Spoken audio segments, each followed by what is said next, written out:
Hi, it's Dave Payne here again with the next installment in the video tutorial series.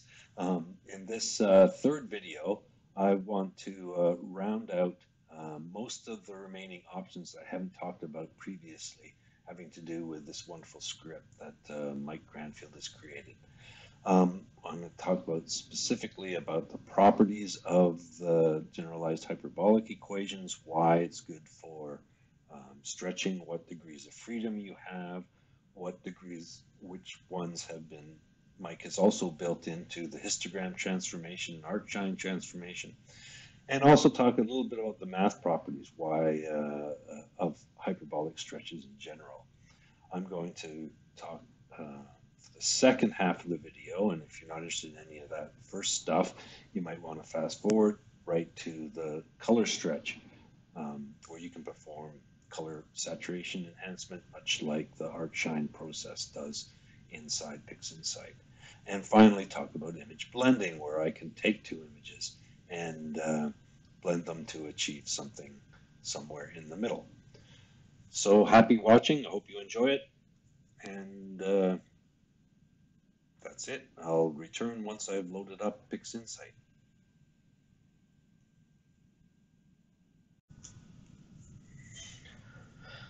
Hi, I'm now have loaded up a new image into Pixinsight. This time and applied the STF. This time you'll notice there's a difference between the other video, this image, and the other videos I had made, the image I used in those videos. For three reasons. First of all, it's a galaxy. This is M51, very interesting and beautiful galaxy. In fact, it's two galaxies that have interacted with one another.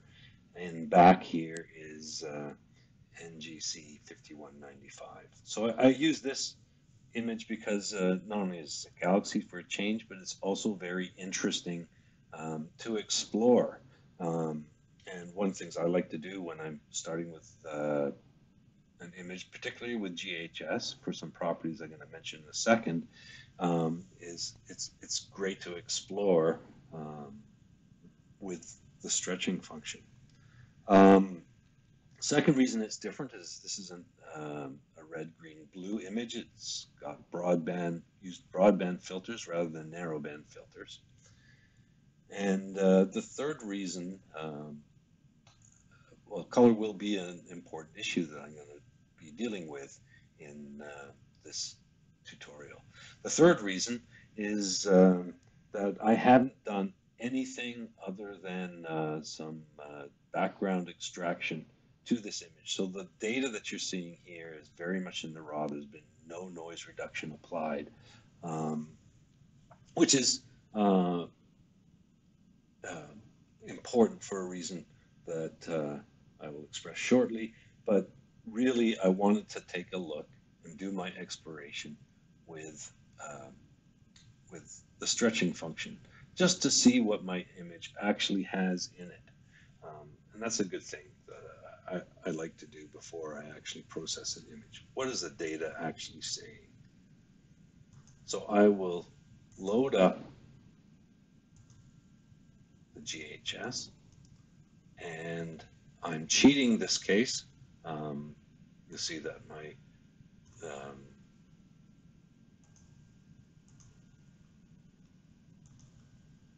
data is still linear. It's dark, and the histogram is way to the left here.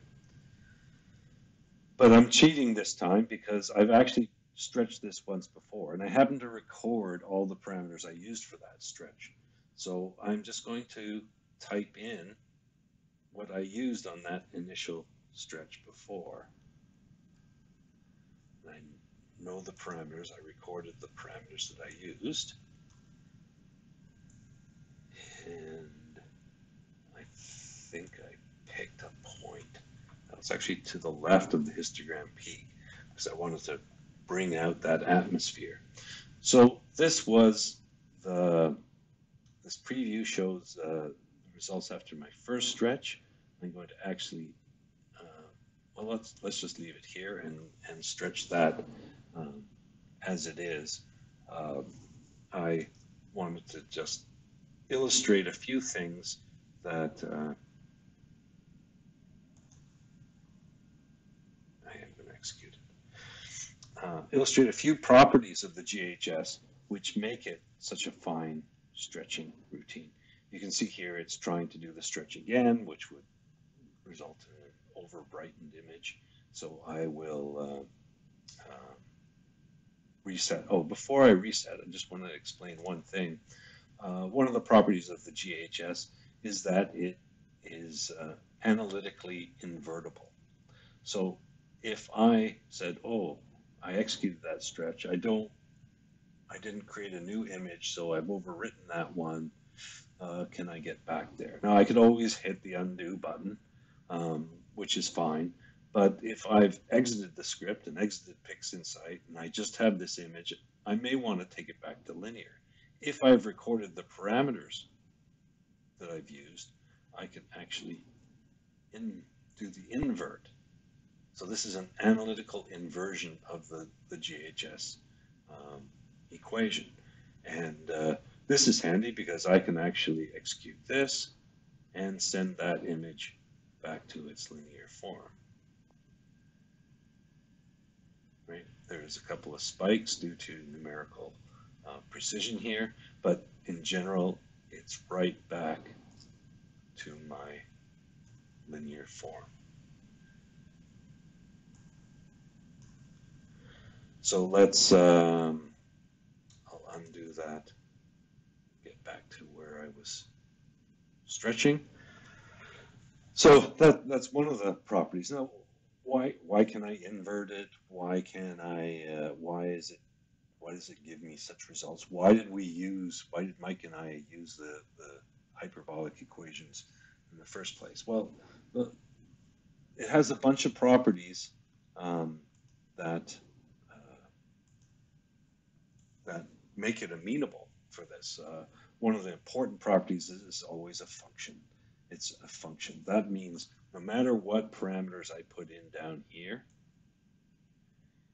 each input pixel brightness has one and only one output pixel. So I know if I've got a pixel brightness and I know the function, I know the brightness that it originated with. This allows me to invert it, but it has some other additional properties. If I was to use a transform that somewhere along the lines went flat, or in fact actually went down instead of always increasing, that would mean I'd have two ways to get to a single brightness. I'd have two different or multiple, even more than two possibly, different input brightnesses to get to the same brightnesses. So what that has is artifacts written all over it. Flat points will cause pixels to gather, and you know, if the transform actually goes down, that can cause other artifacts. The next important point is that there's no clipping involved. So what I've done is, what Mike and I have done is taken any white point adjustment and black point adjustment out and put it into a separate linear stretch that you can access from the transformation type. So I used that in the first video. So that left, and in fact, the histogram transform, the arcsinh transform, rather, have the same qualities. They're both functions. They're both unique. They're both continuously increasing. They have those same properties. But I did note that they're all family members of the generalized hyperbolic equations. So arcsinh is basically a log with a b of minus 1.4 in the integrated form. Histogram transform is fundamentally a harmonic transform. The exponential is exponential with a b of equivalent b of 0 as shown here.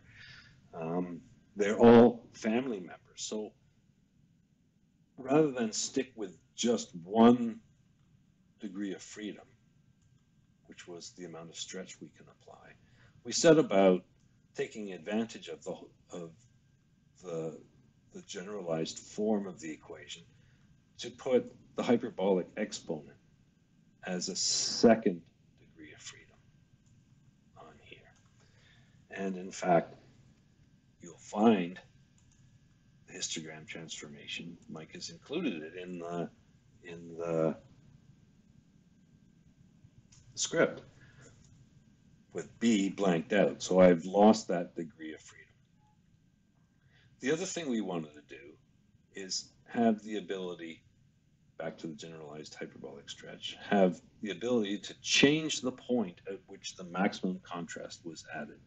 So with the other transforms, this was defined as at the black point of the histogram. Well, we wanted, by incorporating the negative of the function, taking advantage of symmetry and making the transform go the other way, we found we could place that maximum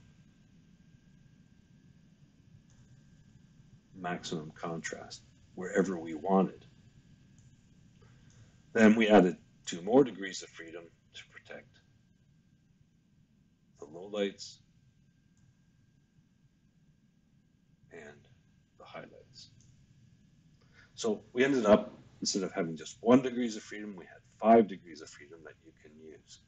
So what Mike has done is actually taken the histogram transform and he's added these degrees of freedom down here. So now with the histogram transform, you can also change the origin, and you can also change the low light and the highlight protection.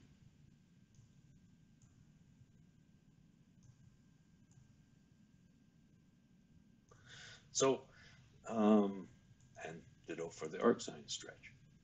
So going back to the generalized hyperbolic stretch, that was one of the primary reasons that we did this. Now, you could say, well, I could do the same thing with curves. Well, yes and no.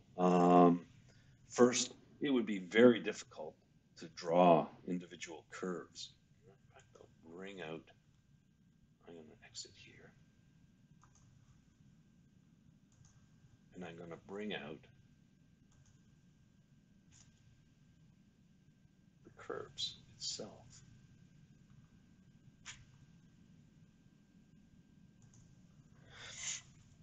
So here you say, oh, I've got infinite degrees of freedom here. I can make the curve do whatever I want. And that's true, but it comes with a price as well. First of all, in order to get the precision of the GHS equation, I'd have to draw a lot of points. Even if I could sort of snuggle up, it would be very hard for me to actually get that maximum slope right at a 0.045 like we did for the GHS equation. And the second point, so I have to carry an array of points. And if I wanted to change that array of points, it would be a heck of a job. And the second fundamental flaw here is the way it takes a set number of points and interpolates. Now here we've got a kind of spline interpolation, and here we have a different kind of spline interpolation. But you see, all these spline interpolations are actually clipping data. Everything above this x value down here is giving a y value of 1. So it's no longer a function. And what I found is, using splines is a bit of whack-a-mole here. It's like you can see I'm moving this point down here. I've created a flat point over here. It's going to create artifacts. I've got to I've actually affected what's happening up here by changing my point down here. And so it becomes a job of whack-a-mole as much as anything else, trying to make sure that my curve behaves the way I want it to perform at all places. Here we've got, you know, all kinds of S's taking place all over the place. And if I go to a linear interpolation, well, now I've got abrupt changes in slope. All these things can create artifacts. Now, it does give you the degree of freedom, but to me, it becomes for really, and is virtually non-reproducible unless I hang on to all the values for all the points going forward. So anyways, that's why I am such a proponent of GHS. And its power, I think, is reflected in the results that it gives. Anyways, onward and upward, I am going to now finish off the stretch of my original image, but and I'm going to put in points that I have used. I actually did 4 stretches all together. And I'm going to pause the video so I can come back after I've finished off the stretches, and I'll show you what I did in just a second. So here I am back. I've performed 3 additional stretches in addition to the stretch that I showed you at first, and I've come to a point where I'm fairly satisfied in my stretching results. I can take a look a little at the preview of the center of that galaxy to make sure it's not blown out, and agree it does get pretty bright, but I think I found a good balance between blowing out the center of the galaxy and actually showing the contrast and how it brightens towards that center there. Now, I could say, well, I'm happy with that image, but as often occurs when I'm doing my image stretching, I tend to lose a lot of color saturation. And indeed, this image is kind of boring in terms of color. I can't really see the color in the stars. So I know a lot of imagers turn to what's in Pixinsight is the arcsinh stretch process. Now this is a brilliant little process. Not so much because it uses the arcsinh function, but what it does in terms of color. So what the arcsinh process does is doesn't really stretch the RGBK in the manner independently, in the manner that is the default for the GHS script, but rather it stretches the luminance at first, so it deconstructs the image in terms of the luminance channel, saturation, and hue, if you will, and then it stretches just the luminance. Then what it does is it calculates a ratio between the stretched luminance and the unstretched luminance, and it applies that ratio to each of the colors individually. So that's, rather than apply the transform to each of the color channels, it applies the transform to the luminance, then takes the ratio of the luminance and adjusts each of the colors by that ratio. And that results in stretching the, if you will, or improving the color saturation as the image stretches. And this is extremely clever, but it was limited to using the arcsinh stretch transform in the first place. So what I have done, what Mike has done, I should say, what Mike has done is taken that process and apply it into the script. So what I'm going to do is take a new clone, and I'm going to enter that initial stretch parameter as I did the last time, going from linear and applying correct SP. So this is the exact same stretch that we had done from linear before, except this time we're going to try the color version. And what you can see from just from this initial stretch is it's really brought out the blues, it's brought out the star colors, the reds and the blues and the oranges in the star color. And this is precisely why a lot of people use the arcsinh process. But Mike's brilliance has put it inside this script itself. So not only get the benefits of using the GHS, but you can get the benefits, the color benefits of using the arcsinh process all in one place. One little modification that Mike has made here, and I'll just point it out to you under preferences. What the arcsinh process does is it can violate one of the principles I was talking about, no clipping. So while both the GHS and the arcsinh transform won't clip the luminance, what it can do is clip, at least at the high point, what it can do is clip, it can end up with an individual color value being greater than 1 at the high side. Now, the arcsinh process takes care of this by rescaling that pixel.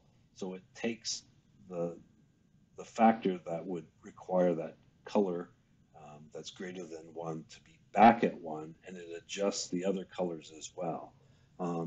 I found that this could get some, you could get some artifacts in the color, some color changes in the brightest stars when this clipping was occurring. We tried out just simply clipping that any colors that violated the 1 white point. And by doing this, we think we reduced the artifacts. And to date, it's been very useful. If you go into preferences, make sure this is set to clip. I think it's set to clip by default. You can also change the RGB color from what comes from the image to from the default, which is equal weighting on colors. You can change the RGB color space from what comes from the image, or you can manually enter a color space. I generally don't touch that one, and I haven't actually played around with it that much yet. But anyways, you can see you get that color vibrancy. Now I'm going to pause for a second here. Oh, I'm going to apply that because I like that to my cloned image here. And I'm going to, again, apply the second and third stretches as I did before and come back to you in just a second. So here I am back again. I've just finished my rest of my, this time, color stretches using this option up here rather than the normal RGBK that I've been using. So now I can say, I can just do another check to make sure the center of my galaxy is okay, the colors look okay, I'm not getting sort of strange color inversions in my stars, that sort of thing. And I can say, well, I am happy with that. So now I can see my colors are much more vibrant. I can actually see some hydrogen alpha, red hydrogen alpha areas in my galaxy. I can see the blue young stars in the galaxies and the orangey centers of the galaxies. And also my individual stars, I got some nice color in there. Now, this is this is largely a matter of taste. I could have stopped using the color in intermediate stretches and switched back to RGB as I was getting to that point. oh, here are the stretches that I've used on the new image. This time my color option is flagged true, and I applied that all the way through. So I'm just going to close this out. I can do some additional stretches if I want. But anyways, I think this is pretty good. One thing I do like about it that the GHS has done at the same time is it's done a great job of hiding my background without actually clipping the data, and it's still showing me this faint nebulosity. I am curious as to whether this connects up. I suspect it does in my playing that it does. And I think all this atmosphere out here is associated with M51 itself. It's just a really nice galaxy to look at and use to explore. And I can actually see some galaxies in the background. There's one there, and there's a whole bunch if I zoom in, and I'll do that in just a second. But anyways, I may or may not be happy with this color. Let's say I figure that's a bit too much for me. I want to tone it down a bit. I personally don't think so, but let's say I do. There is another option called image blend in that Mike has put into this script, and it's a fantastic option. I think the use of color, as for the arcsinh, is probably after the live preview, is probably my favorite new option he's put in. But this one comes close. What I can do is by selecting image blend here, I can take this image, which if you'll recall was my black and white, not black and white, my RGBK stretched image using the same parameters, and I can actually blend a percent of this back in to my original image, and that will mute the colors somewhat. So let me say if here was my RGB stretched image, it's 100% here, so that's what it looked like. Here is my color option stretched image, which I have done using that color option. Let's say what I really want is halfway down the middle. So I can actually control the colors behind the scenes. It's easily done. I've recorded all the parameters I need. As long as I record all the parameters, I can repeat the stretch with the color option, without the color option, and then I can back blend. And I can actually do that with the color option. I can do that with any stretch if I perform a stretch and I think I've gone a step too far, as long as I have the previous stretched result, I can blend backwards and then control the amount that I'm stretching. Now, if I didn't save the previous option, if I didn't create a new option, I can actually get there by inverting the transform. As long as I know what actual stretches I have used. So I'm going to execute that. I can't image blend. I can't leave it so pale. So I'm forcing myself to keep most of the color enhancement that I've done, and I will just execute that. And then by quitting the script, I can look at it a bit more in detail. Do I want to save my log? I'm going to say no, but if I want to save the parameters for future use, I can save this as a text file and then open it up in some text file viewer. So here's my end result. I like to zoom in. I got lots of nice detail in here. Now, I haven't done anything to reduce the noise in this image, but it is natural looking and it is largely under control. There's that galaxy I was looking at. Here's the center of M51. I haven't blown it out. I can zoom in a little bit more in there. I can see some of these red nebulous areas. I can see where the young stars are. It's got great color. I can focus in on, let's say, here's a bright star. Oh, there's another galaxy right there. Here's a bright star.